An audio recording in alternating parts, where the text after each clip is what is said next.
माझं नाव अंजली आहे आणि माझं वय 25 वर्ष आहे. माझ्या लग्नाला 4 वर्ष झाली. माझा नवरा रमेश कामानिमित्ताने पुण्यात राहतो. तो फक्त 2 ते 3 दिवसांनी घरी येतो. आमच्या छोट्या घरात माझ्यासोबत माझा लहान दीर संतोषही राहतो. तो इथल्या एका कंपनीत नोकरी करतो. संतोष माझ्याशी नेहमी खूप छान वागायचा. मी त्याला काही काम सांगितलं की तो आनंदाने करायचा. घरात त्याचा आवाज आला की सगळं वातावरण हलकं आणि आनंदी होऊन जायचं. माझा नवरा घरी नसल्यामुळे मी त्याला बरोबर घेऊन बाहेर जायची. बाजारात सामान आणायचं असेल तर त्याच्या सोबतच जायची. संतोषची एक खास सवय होती. तो सकाळी माझ्यासाठी 1 कप चहा घेऊन यायचा. तो म्हणायचा, "वहिनी, तू सकाळी लवकर उठून सगळं काम करतेस, पण 1 कप चहा तुझ्या हाताने प्यायल्याशिवाय मला कामाला जायचं नाही." मी त्याला चहा द्यायची आणि त्याच्याकडे पाहताना माझ्या मनात एक विचित्र शांतता यायची. त्याच्याशी बोलताना मला कधीच एकटेपणा जाणवला नाही. तो माझ्या मनातील गोष्टी लगेच ओळखायचा. कधी मी रमेशची आठवण काढून थोडी उदास झाले, तर तो शांतपणे माझ्या शेजारी बसून काहीतरी मजेदार बोलायचा आणि मला हसवायचा. त्याच्या बोलण्यात आणि स्पर्शात एक हळवारपणा होता. कामावरून येताना तो नेहमी माझ्यासाठी एखादी छोटी भेटवस्तू आणायचा. एखादी मिठाई किंवा माझ्या आवडीची गोष्ट. मी विचारायची, "कशासाठी भाऊजी?" तर तो हसून म्हणायचा, "तुझ्या हसण्यासाठी वहिनी." त्या दिवसात मला जाणवलं की माझ्या आयुष्यातली ही हलकीशी ओढ म्हणजे संतोषची साथ होती. मी घरात एक कामवाली ठेवली होती, पण काही दिवसांनी ती आजारी पडली. घरातलं सगळं काम माझ्यावर आलं. दिवसभर काम करताना वेळ कसा जातोय हे कळतच नव्हतं. मी हळूहळू जमेल ते सगळं करायची, पण मला इतकं काम करायची सवय नव्हती. वडिलांच्या घरी मी कधीच जास्त काम केलं नव्हतं. आता हे सगळं करणं माझ्यासाठी खूप कठीण जात होतं. एक संध्याकाळ संतोष कामावरून घरी आला. मी कपडे इस्त्री करायला बसले होते. कपडे बेडवर पसरले होते. संध्याकाळचा जेवणाचा कार्यक्रम जवळपास आटोपला होता. मी ठरवलं होतं की इस्त्री झाल्यावर जेवण करू. संतोष म्हणाला, "वहिनी, मला खूप भूक लागलीये. आधी आपण जेवू आणि नंतर मी तुम्हाला कपड्यांना इस्त्री करायला मदत करतो." मी मान्य केलं. जेवताना आमच्या गप्पा चालू होत्या. अचानक तो म्हणाला, "वहिनी, दादाचा फोन आला होता का?" मी सांगितलं, "हो, 2 दिवसात ते येणार आहेत." त्याचा चेहरा एकदम उतरला. मी विचारलं, "काय झालं? असं का गप्प झालास?" तो म्हणाला, "काही नाही वहिनी, फक्त असंच." जेवण झाल्यावर तो म्हणाला, "चला वहिनी, आपण कपड्यांना इस्त्री करूया." मी इस्त्री करायला लागली, पण त्यानं मला थांबवलं. "वहिनी, तुम्ही नका करू. तुम्ही फक्त सांगा, मी सगळं करतो." तो माझ्या हातून इस्त्री घेऊन सगळ्या कपड्यांना इस्त्री मारू लागला.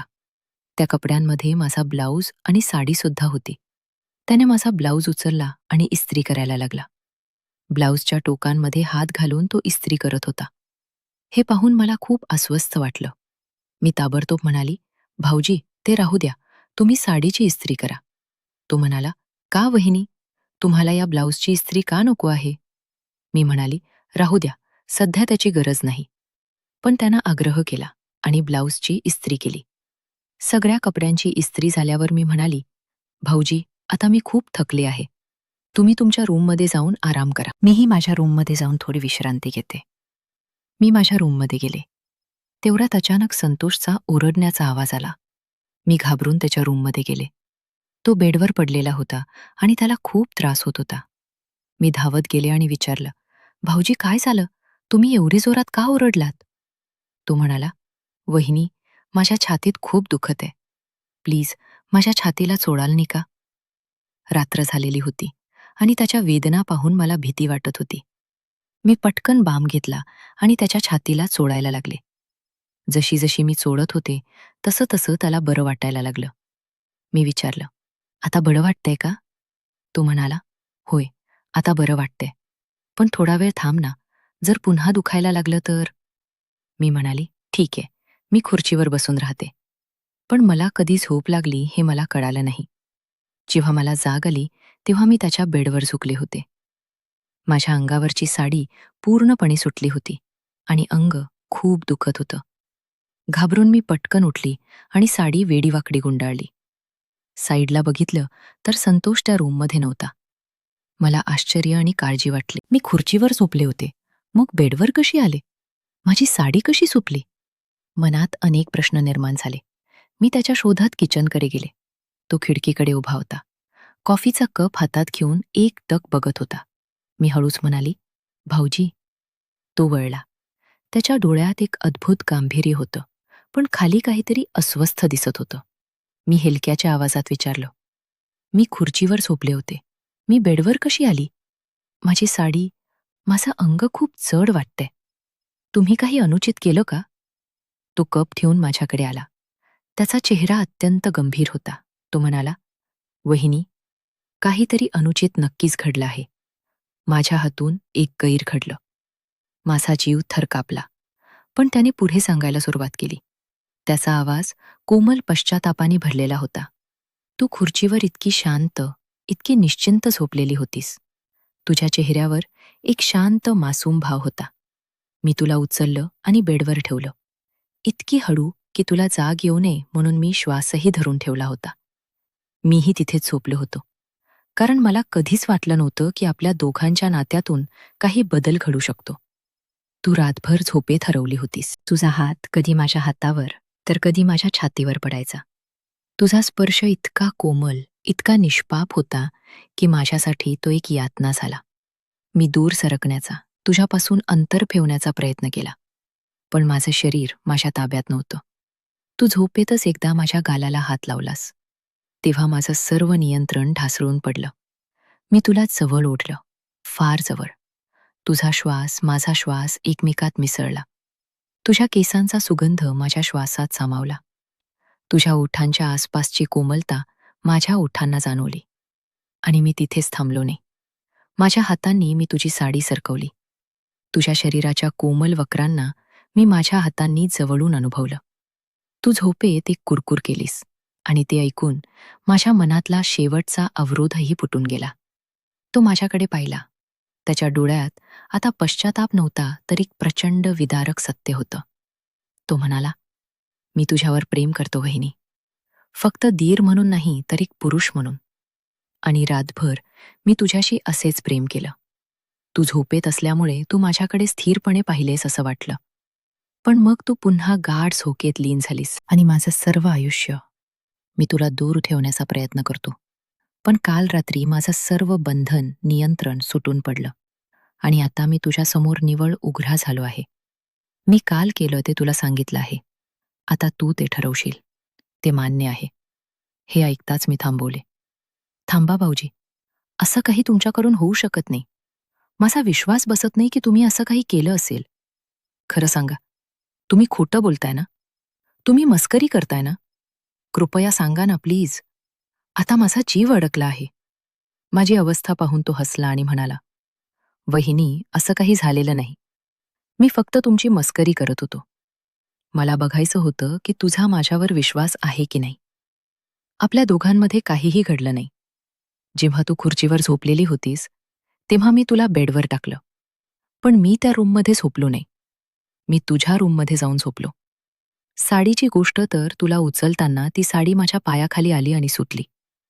आणि तुझ्या अंगाचं जड होण्याचं कारण म्हणजे तू खूप वेळ खुर्चीवर झोपली होतीस म्हणून अंग ताटलं. बाकी काही नाही. विश्वास ठेव माझ्यावर." माझ्या धीराच्या या बोलण्याने मला काहीसा दिलासा मिळाला. मी त्याच्या पाठीवर थाप मारली आणि म्हणाली, "मूर्ख आहात तुम्ही.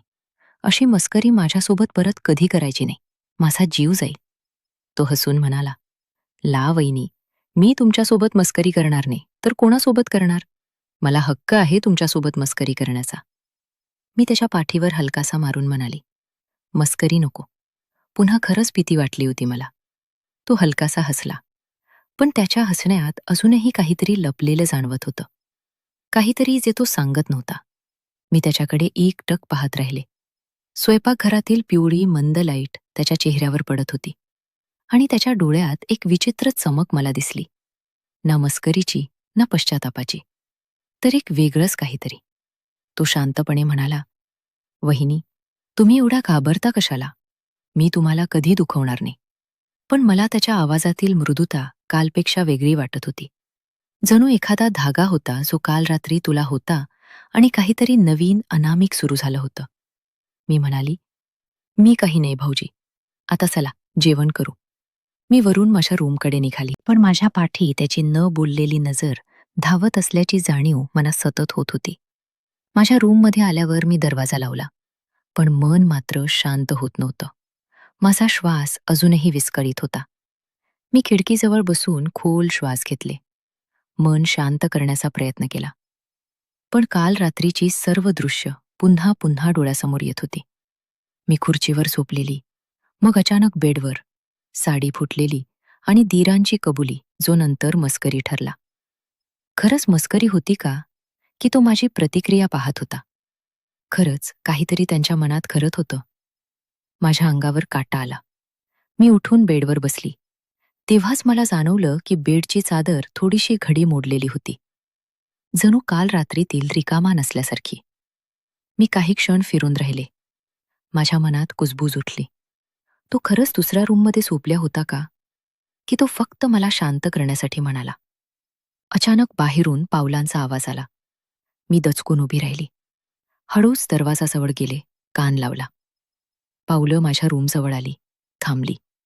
माझा श्वास अडकला. एक हलकी कुजबूज, खूप मंद पण स्पष्ट. "वहिनी, झोपलात का?" आवाज त्याचाच, पण कालपेक्षा वेगळा, गंभीर, भावनांनी भरलेला. मी काहीच बोलले नाही, काहीच हालचाल केली नाही. पावलांचा आवाज परत मागे गेला. मी परत बेडवर बसली. पण आता मला स्पष्ट जाणवत होतं की काहीतरी बदलत होतं. केवळ त्याच्यात नाही, तर माझ्यातही. सकाळी उठली तेव्हा अंगावर काहीसा गारवा होता. मी खिडकी उघडली तर बाहेर पाऊस सुरू होता. स्वयंपाकघरातून दिरांचा आवाज येत होता. कप ट्रेवर ठेवण्याचा आवाज, गॅस सुरू करण्याचा आवाज. जणू नेहमीसारखंच. पण जेव्हा स्वयंपाकघरात गेली तो माझ्याकडे पाहून क्षणभर थांबला. पण डोळ्यात आज एक विचित्र शांतता होती. कालच्या वेदनेची नाही, मस्करीची नाही, तर जणू एखादा गुपित सांभाळणाऱ्या माणसाची. त्याने कप माझ्यासमोर ठेवला. "वहिनी, तुम्ही आराम करा. काल खूप थकलात." मी त्याचा चेहरा पाहत राहिले. "भाऊजी, तुम्ही काही लपवताय ना?" तो हसला. एक खोल, अर्थपूर्ण हसू. "मी तुमच्यापासून कधीच नाही लपवत." पण त्याच्या त्या हसण्यात काल रात्रीची सावली स्पष्ट दिसत होती. मग तो वळला. पण वळताना इतक्या मंद स्वरात कुजबुजला की जणू त्याने माझ्यासाठी नव्हे तर स्वतःसाठीच म्हटलं, "काही गोष्टी नॉर्मल होऊ शकत नाहीत वहिनी. ज्या गोष्टी एकदा जाणवल्या त्या परत न जाणवण्याचा प्रयत्न केला तरी त्या मनाच्या खोल कुठेतरी जगतच राहतात." त्याचा आवाज शांत पण दडदडणारा होता. मी काही बोलणार इतक्यात लाईट गेली. स्वयंपाकघर अचानक काळोखात बुडालं. मी दचकली आणि अनायतीपणे त्याच्या जवळ सरकले. त्यांनी माझ्या खांद्यावर हात ठेवला. हलका आश्वासक. पण त्याच्या हाताच्या उष्णतेत मला आणखी काहीतरी जाणवलं. जणू त्याचा हात मला धरत नव्हता, तर आपल्यामधला एक मौन धागा धरून ठेवत होता. "घाबरू नका," तो म्हणाला. पण त्या काळोखात त्याचे स्वर अधिक खोल, अधिक जवळ येऊन पिडले. मी हलक्या आवाजात म्हणाली, "भाऊजी, तुमच्या आवाजात कालपासून काहीतरी बदललंय." तो काही क्षण शांत राहिला. पावसाची आवाज जास्त स्पष्ट ऐकू येऊ लागली. मग अतिशय मंद, जणू तो स्वतःला सांगत होता अशा शैलीत म्हणाला, "काल रात्री मी काही केलं नसेल, तरी काहीतरी माझ्यात घडलं जरूर." माझा श्वास अडकला. "काय?" मी विचारलं. त्याने एक पाऊल माझ्या मागे टाकलं. माझं हृदय जोराने दडदडत होतं. काळोखात त्याच्या नजरेचा भासही जाणवत होता. मला भीती वाटली. "जर मी तुम्हाला खूप जवळ वाटू लागलो, तर तुम्ही मला दूर जाल." त्याचा आवाज थरथरला. "आणि भीती याची की तुम्हालाही काहीतरी जाणवत असेल." मी बेधरली. "तुम्ही असं का बोलताय?" मी तो मध्येच म्हणाली. त्यांच्या शब्दात हलका कंप होता. "जेव्हा मी तुम्हाला बेडवर ठेवलं, तेव्हा तुम्ही माझा हात सहजपणे पकडलात, झोपेत." मी स्तब्ध झालो. मला आठवत नव्हतं, माझं शरीर गार पडलं. आणि त्या क्षणानंतर मी काहीही पूर्वीसारखा राहू शकलो नाही. काळोखात त्याचा श्वास माझ्या अगदी जवळ वाटत होता. मी पाऊल मागे घेतलं, पण पाय घसरला.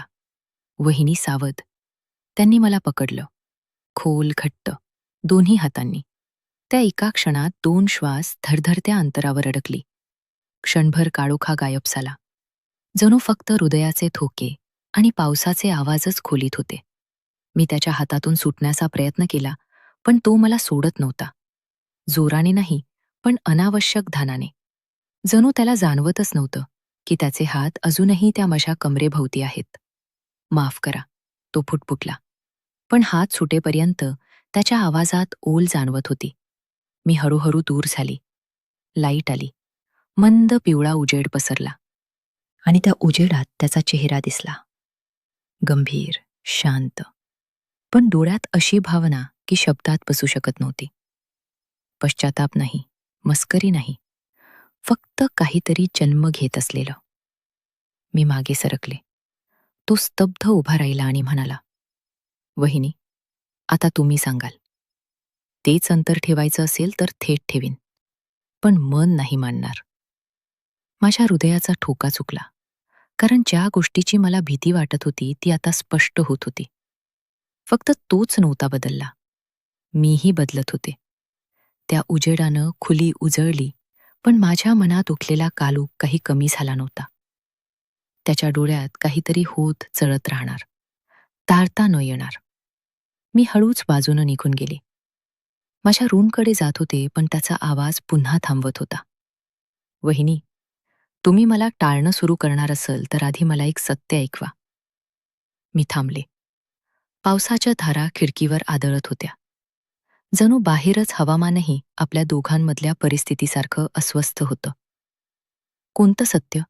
मी शांतपणे विचारलं. तो माझ्याकडे आला, पण यावेळी फार जवळ नाही. मात्र त्याच्या उपस्थितीचा भार जाणवत होता. "काल तुमच्या डोळ्यात भीती होती, पण त्यात काहीतरी दुसरेही होतं. मला सांगल का ते काय होतं?" माझं हृदय थडथडलं. "काही नाही," मी तुटक आवाजात म्हटलं. "मी फक्त घाबरले होते." तो हलकासा हसला. त्या हसण्यात एक गूढ होतं. "ती भीती फक्त भीतीसारखी दिसत होत नाही वहिनी. कधी कधी ती एखादी भावना लपवण्याचा सर्वात सोपा मार्ग असतो."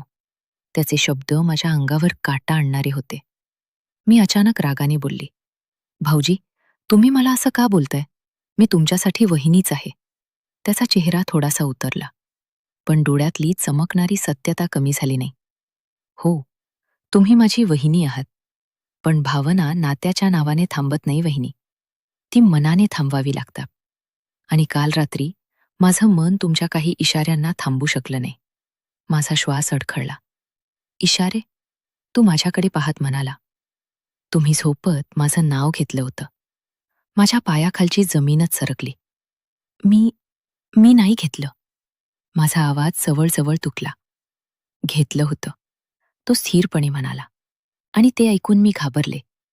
कारण मला वाटलं कदाचित मला जे जाणवते ते तुम्हालाही जाणवतं. खोलीतील शांतता अचानक अधिक भारी झाली. मी एक पाऊल मागे गेले. "भाऊजी, तुम्ही काहीतरी वेगळंच कल्पना करताय." तो एका क्षणासाठी डोळे मिटून शांत झाला. "कदाचित, पण मी जे ऐकलं ते खोटं नव्हतं." माझं शरीर थरथरत होतं. मला आठवतं नव्हतं मी काय बोलले, पण माझं मन मात्र कालपासून विचित्रपणे अस्थिर होतं. त्याचे स्पर्श, त्याचा आवाज, त्याच्या डोळ्यातलं काहीतरी मला सतत आठवत होतं. मी पटकन वरून रूममध्ये गेले.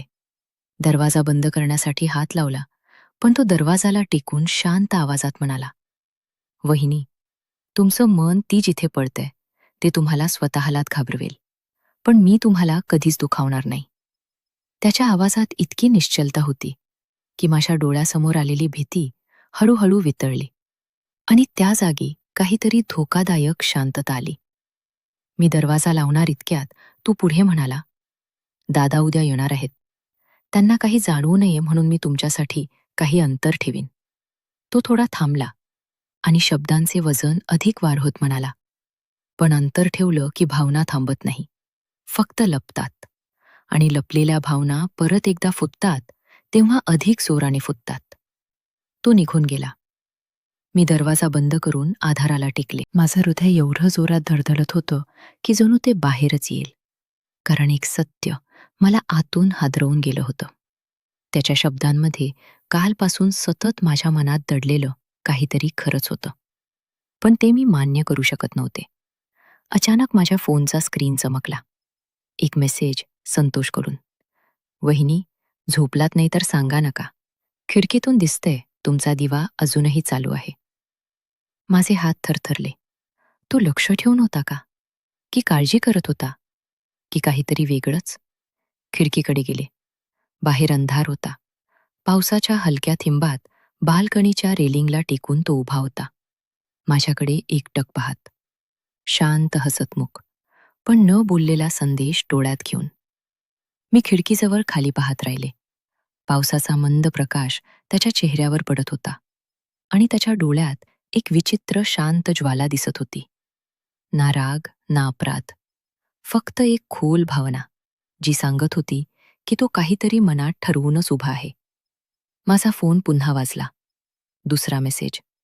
उद्या दादा येणारेत आणि त्याआधी मला तुमच्याशी एकदा बोलायचं आहे.